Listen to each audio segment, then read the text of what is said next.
natin ang dinggalan sa lalawigan ng Aurora kung saan pinaghahanda na sa posibleng paglikas sa mga residente. At nandun po ngayon live si Katrina Son. Katrina?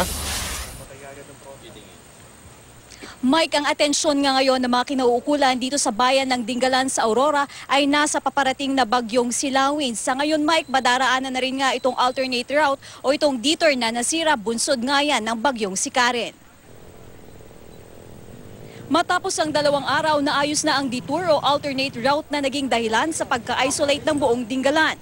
Kaya tila back to normal na ang buhay ng mga residente. Ang mabilis na pagsasaayos sa daan ay bilang paghahanda na rin sa parating na bagyong Lawin. Samantala, umaga pa lang, nag-ikot na ang mga taga-MDRRMO para abisuhan ng mga residente sa paparating muli na bagyo.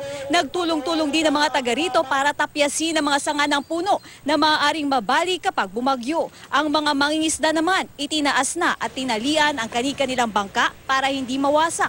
Lalo't ngayon pa lang ay may kalakasan na nga ang alon.